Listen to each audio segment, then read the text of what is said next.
What's going on, everybody? We're going to do a quick review. Chapter 15 of the Autobiography of Malcolm X as told to Alex Haley. Title of Chapter 15 is Icarus. The chapter begins with Malcolm talking about the letters that he got from whites as he represented Mr. Muhammad throughout the nation. He said only a few of the letters were hateful. Malcolm felt that the letters exposed the white man's two major dreads. First, his own private belief that God is going to destroy this civilization. And the second dread was, quote, the image of a black man entering the body of a white woman, end quote. A lot of the letters agreed with Mr. Muhammad's program, but not his solution. When Malcolm said that whites were responsible for the condition of the black man here, he says, quote, we are speaking of the collective white man's historical record, end quote. Malcolm didn't care about criticism against him as long as they didn't attack Mr. Muhammad. Regarding one of the other Negro leaders of the time, Malcolm says, quote, here was, to my way of thinking, one of these educated Negroes who had never understood the intent or purpose or application of education, end quote. Malcolm believed that one of the major reasons why America's white man so easily contained and oppressed America's black man is because, quote, among the few educated Negroes, scarcely any applied their education, as I am forced to say, the white man does, in searching and creative thinking to further themselves and their own kind in this competitive, materialistic, dog-eat-dog white man's world, end quote. Malcolm says, quote, for generations, the so-called educated have led their black brothers by echoing the white man's thinking, which naturally has been to the exploitive white man's advantage, end quote. He talks about how the Japanese Americans were placed in camps when America dropped the atomic bombs, but no German Americans were ever put in camps because they were white. And he's talking about when we had the war with Germany.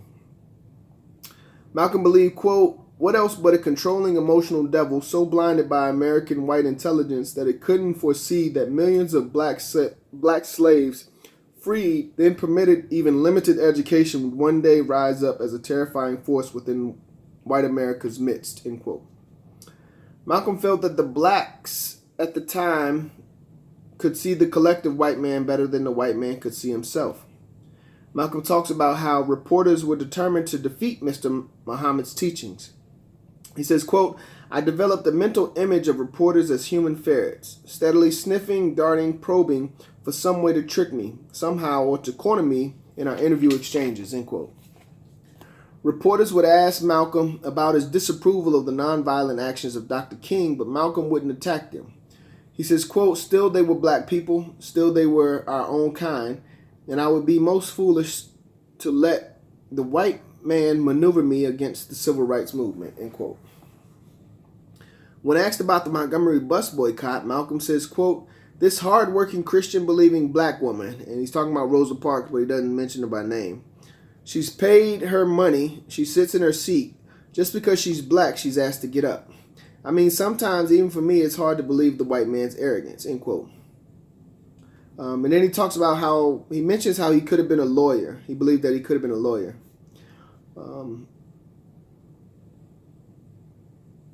He says, quote, why should we go off to die somewhere to preserve a so-called democracy that gives a white immigrant of one day more than it gives the black man with 400 years of slaving and serving in this country? Malcolm continues, quote, I can't turn around without hearing about some civil rights advance. White people seem to think the black man ought to be shouting hallelujah. 400 years the white man has had his foot-long knife in the black man's back, and now the white man starts to wiggle the knife out maybe 6 inches. The black man is supposed to be grateful? Why, if the white man jerked the knife out, it's still going to leave a scar, end quote. Malcolm considered the Freedom Riders ridiculous. Malcolm felt that, quote, if the Northern Freedom Riders wanted more to do, they could work on the roots of such ghetto evils as the little children out in the streets at midnight with apartment keys on strings around their necks to let themselves in, and their mothers and fathers drug addicts, thieves, and prostitutes, end quote. Malcolm admits that he knew nothing about the South. He says, quote, the advantage of this, he's talking about the South, is that the Southern black man never has been under any illusions about the opposition he is dealing with, end quote. Malcolm felt that integration had no meaning. He said, quote, "The truth is that integration is an image. It's a foxy northern liberal smokescreen that confuses the true wants of the American black man," end quote. He continues, quote, "The integration image, as it is popularly interpreted, has millions of vain, self-exalted white people convinced that black people want to sleep in bed with them, and that's a lie," end quote. Malcolm felt that a raw, naked truth exchange between blacks and whites was needed to clear the air of the racial mirages that filled the country's atmosphere for 400 years. Malcolm says that Negro leaders would tell the white man everything is all right. This is what the whites considered communication and goodwill. Malcolm felt that the system praised whites for throwing crumbs to blacks instead of addressing the system that cruelly exploited Negroes. Malcolm felt that avoiding the issue has been more harmful to the American white man than an invading army. He says, quote, "Whether or not the white man of this world is able to face the truth and facts about the true reasons for his troubles, that's what eventually will determine whether or not he will now survive," end quote.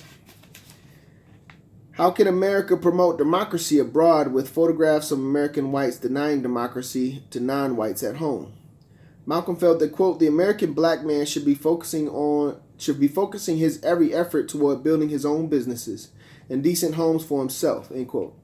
He says, quote, "The one thing the white man never can give the black man is self-respect," end quote. The black man in America had to lift up his own sense of values. In Malcolm's opinion, only a few thousand bourgeoisie Negroes wanted integration.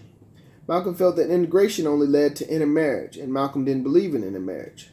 Malcolm says, quote, "What we arrive at is that integration ultimately would destroy the white race and destroy the black race," end quote. Malcolm felt that blacks who could pass for whites would be their most valuable ally if there was a racial showdown. Malcolm says, quote, "Integration is called assimilation if white ethnic groups alone are involved. It's fought against tooth and nail by those who want their heritage preserved," end quote. He says, quote, "History's most tragic result of a mixed race, therefore diluted and weakened ethnic identity, has been experienced by a white ethnic group, the Jew in Germany," end quote. Malcolm says, quote, "Most mysterious is how did these Jews, with all of their brilliant minds, with all of their power in every aspect of German affairs, how did those Jews stand almost as if mesmerized, watching something which did not spring upon them overnight, but which was gradually developed, a monstrous plan for their own murder," end quote. Malcolm says, quote, "The idea of a mass of blacks marching on Washington was originally the brainchild of the Brotherhood of Sleeping Car Porters, A. Philip Randolph," end quote. He says the idea had been thrown around for 20 years. Malcolm says, quote, "Nothing since Joe Louis had so coalesced the masses of Negroes," end quote. Malcolm felt that the movement was, quote, "a national bitterness, militant, unorganized, and leaderless," end quote. It was comprised mostly of young blacks tired of white oppression. And the March on Washington happened on August 28th, 1963. Malcolm compared the march to a black powder keg. The end result was the meeting of the quote-unquote Big Six Negro leaders and $800,000 being donated to a United Civil Rights Leadership Council. Malcolm felt the money gave the march a friendly tone. Democratic whites joined the march. The movement became a status symbol. The newspaper described the movement as, quote-unquote, the gentle flood. They were provided signs. They were told what songs to sing. They sang "We Shall Overcome," and they were told when to leave as well. Malcolm felt, quote, "The very fact that millions, black and white, believed in this monumental farce is another example of how much this country goes in for the surface, glossing over the escape surfaces instead of truly dealing with its deep-rooted problems," end quote. Malcolm felt that the march calmed Negroes until the long, hot summer of 1964. Then they called it, quote-unquote, the farce on Washington. New York Times reported handler New York Times, which is M.S. Handler from the introduction, reported Malcolm as, quote unquote, the second most sought after speaker, end quote. He felt Dr. Lincoln's book, The Black Muslims in America, helped his popularity. He had an article in Playboy which helped him get college invitations. Malcolm felt, quote, except for all black audiences, I like the college audiences best, end quote. The college sessions helped Malcolm with presentations and defending Mr. Muhammad's teachings. Malcolm says, quote, Mr. Muhammad taught me that I never need fear any man's intellect who tries to defend or justify the white man's criminal record against the non-white man, especially the white man and black man here in America, end quote.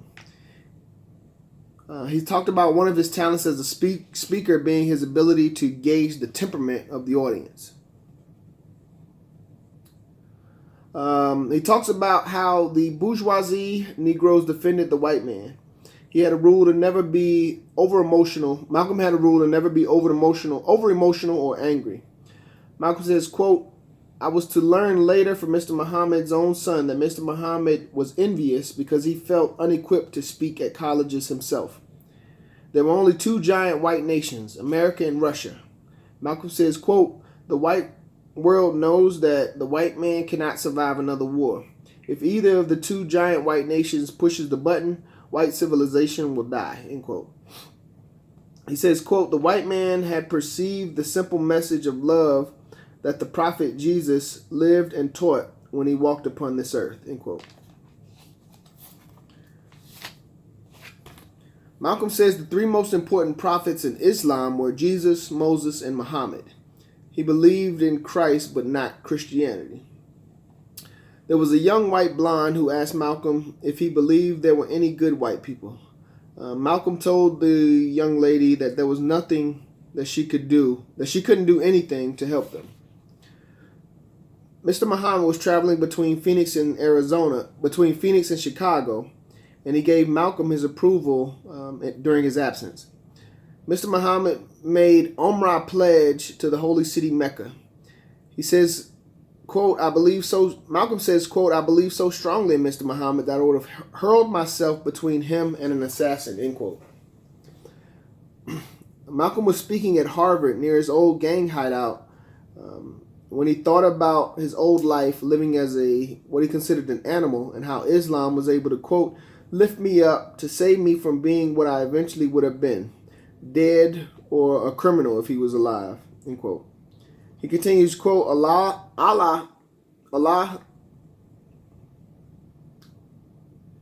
has blessed me to learn about the religion of Islam, which had enabled me to lift myself up from the muck and mire of this rotting world, end quote.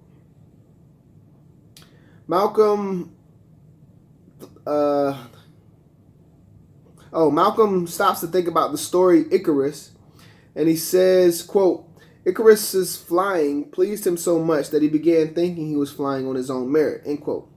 He says, quote, standing there by that Harvard window, I silently vowed to Allah that I never would forget that any wings I wore had been put on by the religion of Islam. That fact I never have forgotten, not for 1 second, end quote. And that's the end of chapter 15. Make sure you share this video if you like what you heard. Make sure you visit malcolmxfoundation.org if you'd like to make a donation. Make sure you comment on anything that you disagree with. Read this book for yourself. Read the chapter for yourself. And I will see y'all in chapter 16. Thank you.